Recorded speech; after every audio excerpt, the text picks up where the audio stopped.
بسم اللہ الرحمن الرحیم۔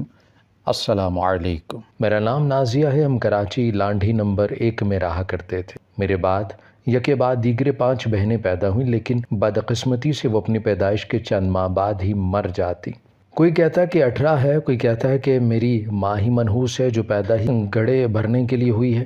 بیٹا پیدا کرنے کی اہلیت تو ہے نہیں اس بانجھ عورت میں۔ شاید وہ اس دنیا کی واحد عورت تھی جنہیں اولاد میں بیٹیاں پیدا کرنے کے باوجود بانجھ کہا گیا۔ میں بچپن ہی سے اپنے گھر کے ماحول میں دھتکار کو اپنے ساتھ بڑھتے دیکھ رہی تھی۔ جب بھی دادی کے پاس گئی وہ دھتکار کر کمرے سے نکالتی تھی، اور ابا کو میرے وجود سے اتنی گھن آتی کہ وہ میری طرف دیکھنا بھی گوارا نہیں کیا کرتے تھے۔ ان کے گھر آنے کے بعد تو آتی جاتی سانس بھی میری سوکھ جاتی۔ ان کی آنکھیں بھی فقط مجھے دھتکارنے کے علاوہ کچھ نہیں کرتی تھیں۔ گلی میں کھیلتے ہوئے میری سہیلیوں کو اپنے والد کے ساتھ اٹکیلیاں کرنا، چیز کھانے کے لیے پیسے مانگنا، اور سب سے بڑھ کر ان کے چہرے کی خوشی میری حسرتوں میں اضافہ ہی کرتی چلی جاتی۔ میں اکثر سوچتی کہ آخر میں اپنے ابا کے ساتھ ہنسی مذاق، کھیل کود، دور سے آتا دیکھ کر انہیں ہاتھ ہلانا، خوشی سے کھلکھلا کر کیوں نہیں خوش ہو سکتی۔ یہ سوچیں مجھے راتوں کو بے چین کر کے رکھتی۔ میں کروٹ بدل بدل کر اپنے ذہن میں پلان بناتی کہ میں بھی اپنے ابا کے سامنے آتے ہی ایسے ڈیمانڈ کروں گی جیسے میری سہیلیاں کرتی ہیں، ویسے ہی خوش ہوں گی جیسے وہ خوش ہوتی ہیں۔ ایک رات یہ تہیہ کرتے ہی میں نے آنکھیں موند لی تھیں۔ اگلے دن کا مجھے شدت سے انتظار تھا۔ جو ہی گلی میں آتے ہوئے ابا مجھے دکھائی دیے، میں نے اچھل اچھل کر مسکرا کر اپنے ابا کو دیکھنا شروع کر دیا۔ جب وہ ہمارے پاس سے گزرنے لگے تو میں نے ان کا ہاتھ پکڑ لیا۔ ابا پیسے، مجھے چیز کھانی ہے۔ وہ رکے اور مجھے گھورا۔ جو میں اپنی ایکسائٹمنٹ میں سمجھ نہ پائی، اور پھر ان کا ہاتھ اٹھا اور میرے گالوں پر نشان سا چھوڑ گیا تھا۔ وہ تو چل پڑے تھے، لیکن میں اپنے گالوں پر ہاتھ رکھی اپنی سہیلیوں کے مذاق کا نشانہ بن گئی تھی۔ میں وہیں ان سے نظریں چراتی کھڑی کی کھڑی ہی رہ گئی۔ میری سہیلیوں نے میرے گرد ایک دائرہ بنایا اور پھر ایک پیر پہ اچھلتے ہوئے کچھ گانے لگی، اور یہ مجھے چھیڑ کر کہنے لگیں کہ ابا چیزی کھانی ہے۔ میں ایسی ذلت بھرے مذاق کے لیے ذہنی طور پر قطعاً تیار نہ تھی، نہ ہی وہاں سے بھاگنے کا خیال ذہن میں آ رہا تھا۔ میرے پیر جیسے زمین نے پکڑ رکھے تھے، اور اپنے ارد گرد گھومتی، اونچی اونچی قہقے لگاتی لڑکیوں کے نرغے میں کسی بے بس پرندے کی طرح میری روح پھڑپھڑا رہی تھی۔ نہ جانے کیسے میں یہ دائرہ توڑ کر ان کے نرغے سے باہر بھاگی تھی۔ گھر کا رستہ دھندلانے لگا تھا تو میں بھاگتے ہوئے اپنی آستین سے آنسو پونجتی چلی گئی تھی، لیکن ان کے بے رحم قہقے میرے پیروں سے لپٹے دہلیز کے اندر چلے آئے۔ میں صحن میں بیٹھے ہوئے اپنے خونی رشتوں سے اپنی زخم دل کو چھپاتے ہوئے اندر کمرے کی طرف دوڑی اور اوندھی چارپائی پر گر کر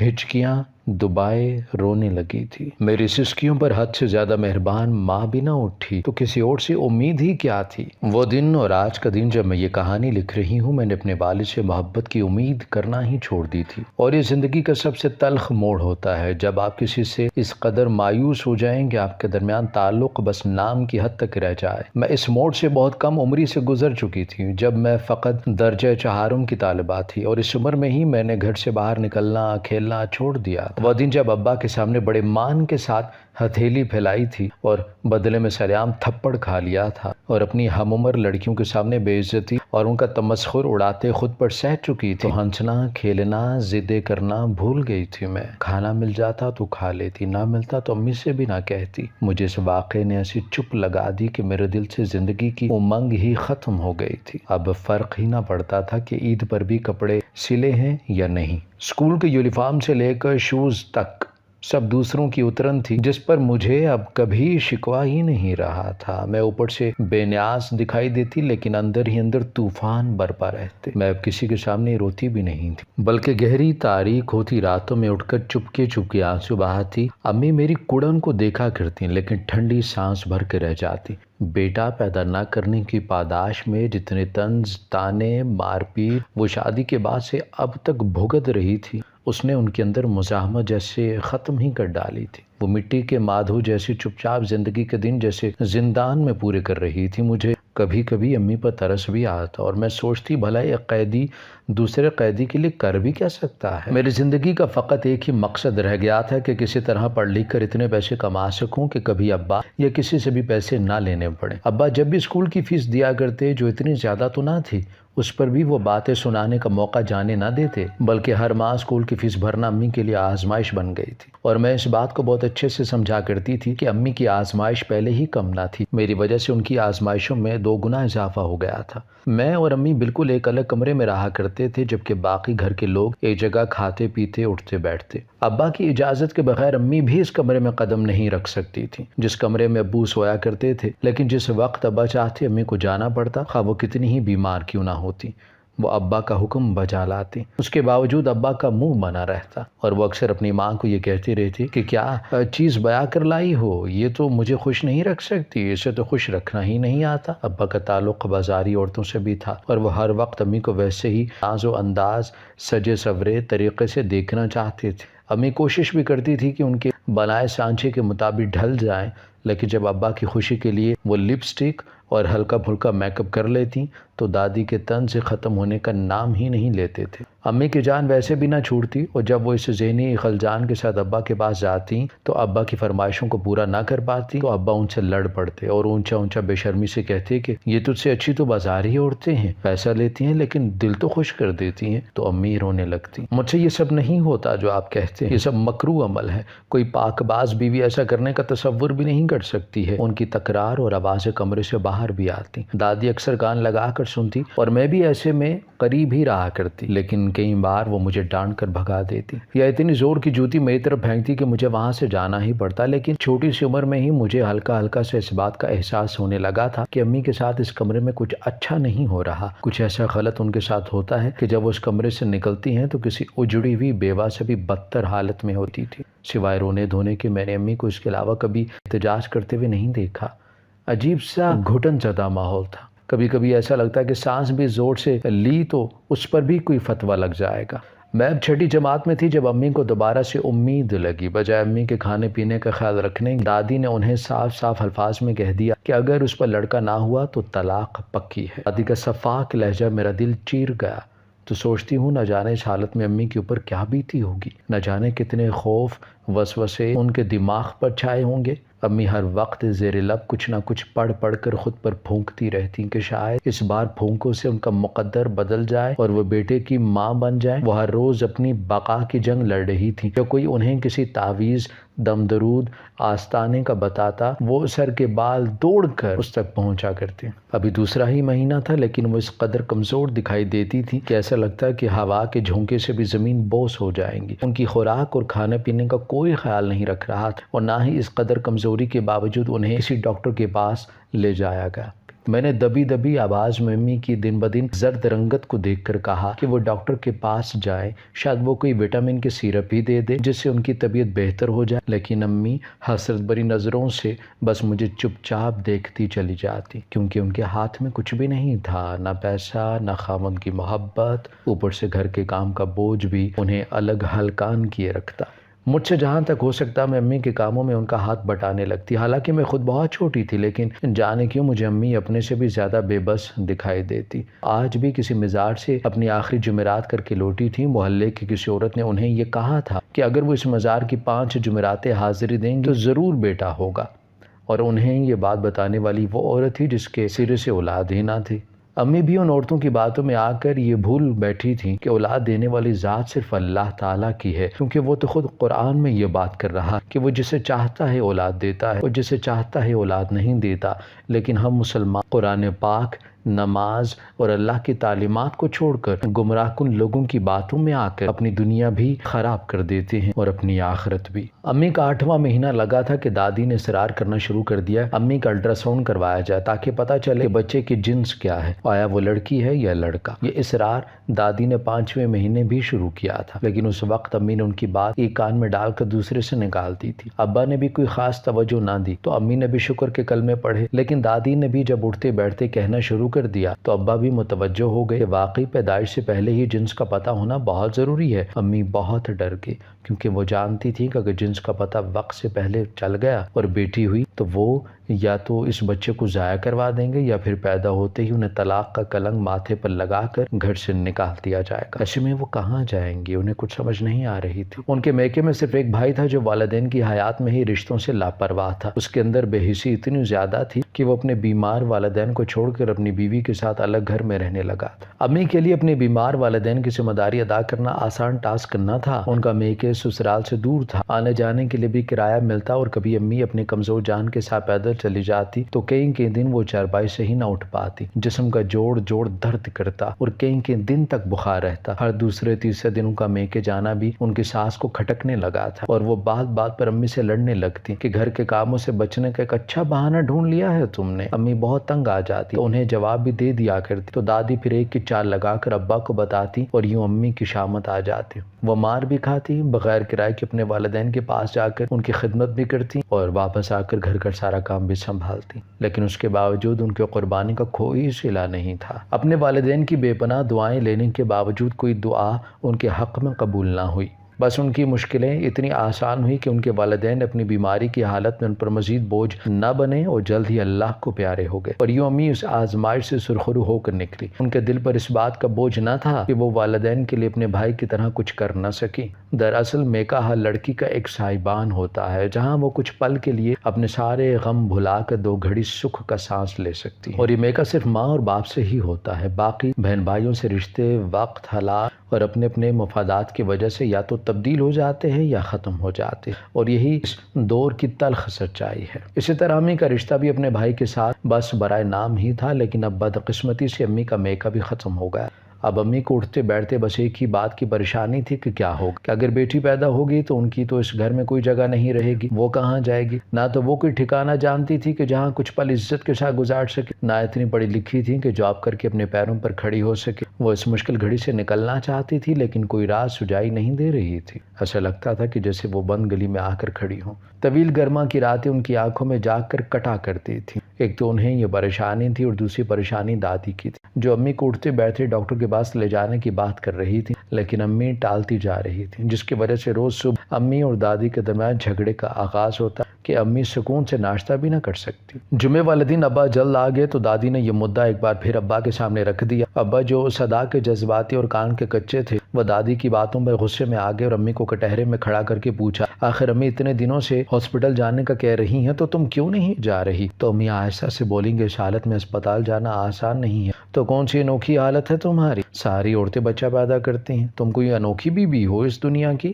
ابا غصے سے لفظ چباتے ہوئے بولے، دراصل میری طبیعت ٹھیک نہیں ہے، کچھ دن بعد چلی جاؤں گی۔ امی منمناتی ہوئی بولی، وہ یہ بھی چاہتی تھیں کہ کسی طرح یہ بات ٹل جائے، لیکن ابا آج بات ٹالنے کے موڈ میں نظر نہیں آ رہے تھے۔ شام 4 بجے تیار رہنا، میں تمہیں خود لے کر جاؤں گا۔ امی بولنے ہی لگی تھی کہ ابا نے ہاتھ اٹھا کر انہیں وہیں روک دیا۔ وہ چادر جھاڑ کر کندھے پر رکھی اور کمرے سے باہر نکل گئے۔ دادی کے چہرے پر ایک فاتحانہ مسکراہٹ تھی۔ امی کے چہرے کا رنگ مستقبل کے اندیشوں سے اڑ چکا تھا۔ زرد رنگت لیے وہ کمرے میں آئی اور سر پکڑ کر بیٹھ گئی۔ میں چپ چاپ امی کے پاس آ کر کھڑی ہو گئی۔ وہ مجھے خالی خالی نظروں سے دیکھنے لگی۔ اب کیا ہوگا؟ کلامی کرتے ان کی نظر میرے چہرے پر پھیلے ہوئے خوف و ہراس پر پڑی تو فوراً بولی، بیٹیاں تو بڑی پیاری چیز ہوتی ہیں، انہیں جنم دینے والی مائیں کبھی نہیں گھبراتی، لیکن یہ معاشرہ ہمیں جینے ہی نہیں دیتا۔ شاید وہ میرے خوف کو بھانپ گئی تھی، اسی لیے پہلی بار انہوں نے میرے سر پر ہاتھ پھیر کر میرا ماتھا چوما تھا اور پھر مجھے اپنے سینے کے ساتھ لگاتے ہوئے آنکھیں بند کر لیں، جیسے ایک ٹھنڈک دل میں اتر گئی ہو۔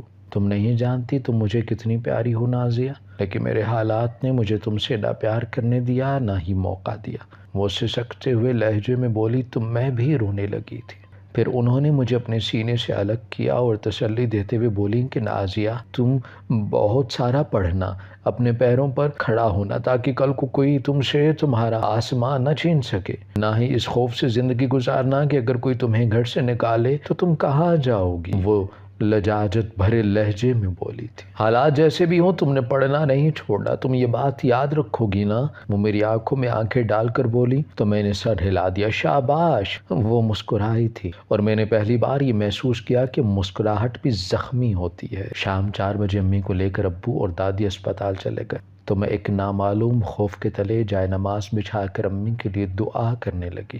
جانے کیوں امی جب اسپتال کے لیے نکل رہی تھی تو مجھے ایسا لگا کہ جیسے وہ سزائے موت کے قیدی کی طرح چل رہی ہیں۔ امی کی آنکھوں کے نیچے کالے حلقے، زرد رنگت اور کمزوری تو چیخ چیخ کر بتا رہی تھی کہ ان کا اس موقع پر خیال رکھا جائے، لیکن دادی اور ابا کے بے حس رویوں اور بیٹے کی خواہش نے ایک جیتی جاگتی عورت کو ادموا کر ڈالا تھا۔ رات کو 8 بجے دروازہ زور سے دھڑ دھڑانے کی آواز پر میں بھاگتی ہوئی دروازے کے پاس گئی اور کھولا تو ابا تیزی سے اندر داخل ہوئے اور تیزی سے اپنے کمرے میں گئے اور دروازہ زور سے بند کر ڈالا۔ دادی بھی پیر پٹکتی ہوئی گھر کے اندر داخل ہوئی اور اپنا ٹوپی والا برقع اتار کر چارپائی پر پھینکا اور پھر ہاتھ ملتے ہوئے بڑبڑانے لگی۔ پھر میں نے امی کو اندر آتے ہوئے دیکھا جو کسی سزا یافتہ مجرم کی طرح سر جھکائے اندر داخل ہوئی اور خاموشی سے اپنے کمرے کی طرف بڑھ گئے۔ گھر میں ایک عجیب سا سناٹا پھیلا ہوا تھا جس میں دادی کی ہائے ہائے کی آوازیں دل کو چیرنے لگتی۔ اماں کی حالت بہت بری تھی، انہوں نے نہ صبح ناشتہ کیا اور نہ ہی دن کو ڈھنگ سے کھانا کھایا، تو کچن میں جانے سے پہلے میں نے دادی سے کھانے کا پوچھنے کے لیے ان کے پاس گئی تو وہ نان کے ساتھ سیخ کباب چپکے سے کھا رہی تھی۔ مجھے دیکھ کر فوراً ہی کھانے پیشاب پر رکھ دیا اور پھر مجھے دھتکارتے ہوئے وہاں سے جانے کو کہا تو میں کچن میں آئی اور امی کے لیے دن کی بچی کچی روٹی کو گرم کیا۔ ٹینڈے کا سالن جو ذرا سا دیگچی کے ساتھ لگا ہوا تھا اس میں تھوڑا سا پانی ڈال کر شوربہ سا بنایا اور 2-3 ابالی کے بعد پلیٹ میں نکالا۔ پھر پودینے کی چٹنی بنائی اور ٹماٹر اور کھیرا کاٹا۔ پھر جو ہی اٹھا کر کچن سے باہر آنے لگی تو سامنے دادی راستہ روکے کھڑی تھی۔ او ہو اتنی مہمان نوازی کس کے لیے ہو رہی ہے بھائی؟ دادی ہاتھ نچاتے ہوئے بولی تھی۔ امی کے لیے کھانا لے کے جا رہی ہوں دادی، وہ صبح سے بھوکی ہیں۔ ہاں وہی تو کھانا کھانے کی حقدار ہے اس گھر میں، وارث تو پیدا نہیں کر سکتی، اسے کہے کہ ہماری بوٹیاں بھی نوچ کر کھا لے۔ پھر انہوں نے ٹماٹر کھیرے کے سلاد والی پلیٹ اٹھا لی تو میں ان کا منہ ہی دیکھتی رہ گئی۔ اب جا دیکھ کیا رہی ہے؟ وہ غصے سے بولی تو میں تیزی سے ان کے پاس سے گزر کر امی کے کمرے میں گئی جو لیٹی چھت کو گھور رہی تھی۔ امی کھانا کھا لیں، میری آواز پر امی مکان کی انداز میں اٹھ کر بیٹھیں کہ مجھے بے انتہا حیرت ہوئی۔ انہوں نے کھانا ایسی تیزی سے ختم کیا کہ جیسے کوئی ان سے کھانا چھین لے گا۔ یہ منظر اس قدر تکلیف دہ تھا میرے لیے کہ میں کمر موڑ کر کھڑی ہو گئی اور دروازے کی طرف دیکھنے لگی کہ کہیں ایسا ہو ہی نہ جائے۔ امی نے جب کھانا ختم کیا تو میں نے برتن اٹھائے، برتن کچن میں رکھ کر کمرے میں آئی تو امی اب بھی ویسی ہی حالت میں لیٹی ہوئی تھی جیسے میں نے انہیں پہلے دیکھا تھا، لیکن اب ان کی آنکھیں بند تھی، گویا پیٹ کی بھوک ختم تھی تو انہیں نیند سے آ گئی۔ میں بغیر شور کیے ہوئے اپنی چارپائی پر بیٹھ گئی اور پھر انہیں دیکھتی رہی۔ نیند کا غلبہ مجھ پر طاری تھا تو میں نے سرہانے پر اپنا سر رکھا اور امی کے چہرے کی طرف دیکھتے دیکھتے بالآخر سو گئی تھی۔ رات کا نہ جانے کون سا پہر تھا کہ میری شور سے آنکھ کھل گئی۔ امی درد سے نڈھال تھی، ان کی تکلیف کے پیش نظر میں دادی کے کمرے میں گئی اور ان کو امی کے بارے میں بتایا تو وہ بجائے وہ عورت ہونے کی امی کی تکلیف کو سمجھتی الٹا مجھ پر غصہ کرنے لگی کہ میں ان کی نیند برباد کر دی ہے۔ میں دادی کے بے حسی پر کڑ سی گئی تھی۔ میں نے ابا کے کمرے کے دروازے پر بھی دستک دی لیکن دروازہ کھولنے کے بجائے انہوں نے کھڑکی میں سے ہی پوچھا کہ کیا بات ہے۔ میں نے روتے ہوئے اماں کی تکلیف کے بارے میں بتایا تو وہ غصے سے بولے تو دور تک ان کے لہجے میں اجنبیت تھی۔ کچھ نہیں ہوتا، نہیں مرتی وہ، جد دفع ہو، دوبارہ مت دستک دینا یہاں پر۔ اور زور سے کھڑکی بند کر دی تو میں روتے ہوئے امی کے کمرے کی طرف آئی تو دیکھ کر میری آنکھیں پھٹی کی پھٹی رہ گئی۔ امی نے جس وجود کو جنم دیا تھا اس میں کوئی حرکت نہ تھی، وہ میری بہن تھی لیکن مر چکی تھی۔ میں نے ڈبڈبائی نظروں سے امی کی طرف دیکھا۔ امی یہ تو مر چکی ہے، اچھا ہے وقت پر ہی مر گئی ہے، اللہ نے اسے تکلیفوں سے بچا لیا ہے۔ امی اپنی تکلیفوں کو بھول کر پرسکون لہجے میں بولی تو امی کی بے آواز درد نے مجھے نڈھال کر دیا اور میں رو پڑی تھی۔ امی نے جلد ہی خود کو سنبھالا۔ بچے کی تدفین کے 2 دن بعد امی نے گندم میں رکھنے والی گولیاں کھا لی اور مر گئی۔ شاید انہیں اپنی تکلیفوں سے نجات کا یہ واحد ذریعہ نظر آیا۔ ابا نے 40ویں کا بھی انتظام نہیں کیا اور اب بیاہ رچا لی۔ ابا کی نئی نویلی دلہن نے سارے گھر کا کنٹرول چند دنوں میں ہی اپنے ہاتھ میں کر لیا۔ وہ اتنی جلدی پورے گھر پر چھا گئی، اس کا تصور تو دادی نے بھی نہیں کیا تھا۔ اب وہ بھی بولائی پھرا کرتی تھی۔ ابا تنخواہ کے سارے پیسے بیوی کے ہاتھ میں لا کر رکھ، اب وہی عیاشیاں جو کبھی دادی کے ہاتھ میں تھی اب نئی امی کے ہاتھ میں آ گئی، اور دادی کے اب چکن ٹکا، سیخ کباب، پلاؤ کے بازاری چسکے پورے ہوتے دکھائی نہ دیتے تو وہ تل ملاتے ہوئے لڑنے لگتی اور ان کی آپس کی لڑائیاں روز بروز بڑھنے لگیں، اور یہ بات میرے حق میں اس طرح سے بہتر تھی کہ اب ان دونوں کی توجہ مجھ سے ہٹ گئی تھی اور اب یہ دونوں ایک دوسرے کے ساتھ ہی لڑتی جھگڑتی رہتی، لہٰذا میں نے اپنی تمام تر توجہ تعلیم پر راغب کر دی۔ گھر میں کیا ہو رہا ہے کیا نہیں میں ان معاملات میں نہیں پڑتی تھی۔ 8ویں کے بعد میں نے گھر میں ہی بچوں کو ٹیوشن پڑھانا شروع کر دیا اور میٹرک کا داخلہ میں نے پرائیویٹ بھیج دیا کیونکہ ابا نے فیس دینے سے انکار کر دیا تھا۔ میٹرک کا رزلٹ آنے کے بعد ہی میں نے پرائیویٹ ایف اے کا سوچا اور ساتھ ساتھ PTC میں بھی داخلہ لے لیا۔ میرے ذہن میں امی کے الفاظ ہر وقت گھما کرتے تھے کہ میں نے بہت پڑھنا ہے اور اپنے پاؤں پر کھڑا ہونا ہے، لہٰذا حالات جیسے بھی رہے میں نے کبھی بھی تعلیم کے معاملے میں ہمت نہ ہاری۔ اس دوران میرے رشتے بھی آنے لگے۔ میں نے دیکھا کہ میرے معاملے میں نئی امی جو ہمیشہ لاتعلق سی رہتی تھی وہ میرے رشتوں کے معاملے میں انتہائی دلچسپی لینے لگی۔ میرے ایک رشتے پر ابا نے مجھ سے پوچھے بنا ہی ہاں کر دی تو نئی امی ان سے جھگڑ پڑتی۔ مجھے ان کی اس بات پر بڑی حیرت سی ہوئی جب انہوں نے ابا سے کہا کہ نازیہ سے پوچھو، اگر اس کی رضامندی ہے تو تب ہاں کر دو۔ نئی امی کی اس بات پر میں چونک گئی، یہ میری وفادار کب سے ہو گئی؟ دادی نے جب میری امی کی یہ باتیں سنی تو ابا کو خوب باتیں سنائیں کہ یہ کون ہوتی ہے ہمارے گھر کے فیصلے کرنے والی، کیا ہم اتنے بغیرت ہیں کہ لڑکیوں سے پوچھ کر ان کے رشتے کریں گے؟ لیکن ابا دادی کے آگے کچھ نہ بولے، جس پر دادی کو اور بھی غصہ آ گیا۔ نئی امی راشدہ، جنہیں میں اب باجی کہنے لگی تھی، ایک رات میرے کمرے میں آئی۔ شادی کے بعد سے اب تک انہوں نے کبھی بھی اس کمرے میں قدم نہیں رکھا۔ اپنے کمرے میں دیکھ کر مجھے بڑی حیرت ہوئی۔ وہ میری چارپائی کے پاس رکی، کمرے پر ایک طائرانہ نگاہ ڈالی اور پھر اپنے گریبان میں ہاتھ ڈال کر تصویر نکالی اور میرے سامنے رکھ دی۔ یہ دیکھ لے، اس کا رشتہ آیا ہے، تجھے اچھا لگے تو بتا دینا۔ میں نے قدر حیرت اور شرم سے ان کی طرف دیکھا۔ وہ میری آنکھوں میں آنکھیں ڈال کر دیکھنے لگی۔ یہ تیری پوری زندگی کا معاملہ ہے، سوچ سمجھ کر فیصلہ کر لینا۔ اور پھر اپنی لمبی چوٹی کو کندھے سے گھما کر پیچھے کی طرف پھینکا اور باہر جانے کے لیے مڑ گئی۔ لڑکا شکل کا تو اچھا تھا، بینک میں کام کرتا تھا، سو مجھے کیا اعتراض؟ میں نے ہاں کر دی۔ میری شادی کی تاریخ طے ہو گئی تھی۔ شادی سے ایک دن پہلے ساس گھر آئی اور بولی کہ میرے میاں ہسپتال میں ایڈمٹ ہیں، اس لیے لڑکی کی سادگی سے رخصتی کر دو۔ نئی امی، جن کے پرخلوص رویے پر میں انہیں اماں کہنے لگی تھی، وہ اور ابا مان گئے اور نکاح پڑھا کر رخصتی کر دی۔ ہوش تو تب اڑے جب وہ گھر کی بجائے مجھے ہسپتال لے گئے اور دلہن کی طرح سجا کر مریض کے بستر پر لٹا دیا۔ پھر ساس بولی کہ بہو، ہمارے خاندان کا رواج ہے، قربانی بہو دیتی ہے۔ ابھی میں کچھ سمجھی ہی نہ تھی کہ جان نکل گئی، کیونکہ کمرے میں ایک عجیب و غریب حلیہ والا آدمی اندر آیا۔ ساس بولی کہ یہ ہمارے پیر ہیں، ہمارے گھرانے کی ہر بہو پہلی رات ان کے ساتھ گزارتی ہے، یہ ایسا عمل کرتے ہیں کہ میاں بیوی کے درمیان ہمیشہ برکت رہتی ہے۔ ساس یہ بات کر کے کمرے سے باہر چلی گئی تو میں جیسے ہی ہوش میں آ گئی اور فوراً بستر سے اٹھی ہی تھی کہ پیر نے تیزی سے دروازہ بند کر دیا اور اپنی شیطانی نظروں سے مجھے گھور گھور کر دیکھنے لگا۔ اس نے کمرے میں جا بجا اگربتیاں سلگا دی، جن سے میرا سر بھاری ہونے لگا۔ پھر نہ جانے میرا گرد گھوم گھوم کر کیا پڑھ پڑھ کر پھونکنے لگا۔ میری عجیب کیفیت تھی، مجھے اپنے جس محرم کے ساتھ ہونا چاہیے تو اس کی جگہ ایک عامل نے لے لی تھی۔ وہ کیا کرنے جا رہا تھا؟ میری سمجھ سے بالا تر تھا۔ اچانک وہ میرے مقابل رکا، پھر میرے نزدیک آنے لگا۔ اسے میرا بھاری بھرکام دار دوپٹہ اتارا اور زمین پر پھینک دیا اور پھر مجھے زور سے گلے لگا کر باہوں کے گرد گھیرا تنگ کر دیا۔ میں کسی چڑیا کی طرح اس کی باہوں میں پھڑ پھڑانے لگی۔ اس کے ہاتھ جا بجا رینگتے ہوئے شام کی طرح میرے بدن کے نشیب و فراز سے فیضیاب ہونے لگے۔ تو مجھے اپنی کم عمری اور ناسمجھی کے باوجود سمجھ آنے لگی کہ میں اپنی عزت گنوانے کے مراحل تک آ گئی ہوں۔ جسے شرعی نکاح ہوا ہے وہ بغیرت نہ جانے کہا تھا، یہ جو پیر کے نام سے سہاگرات منانے کے چکر میں تھا، اس سے بچ کر نکلنے کی تدبیر نظر نہیں آ رہی تھی۔ میں چیخنے لگی تو اس نے زور سے میرا منہ نوچ لیا۔ اس سے پہلے کہ میرا گریبان پر ہاتھ ڈالتا میں نے گھٹنا فولڈ کر کے اس کے نازک جگہ پر مارا تو وہ ادھموا ہو کر گر پڑا۔ میں تیزی سے دروازے کی کنڈی کھول کر باہر نکلی تو سامنے ہی اپنے بغیر شوہر پر نظر پڑی۔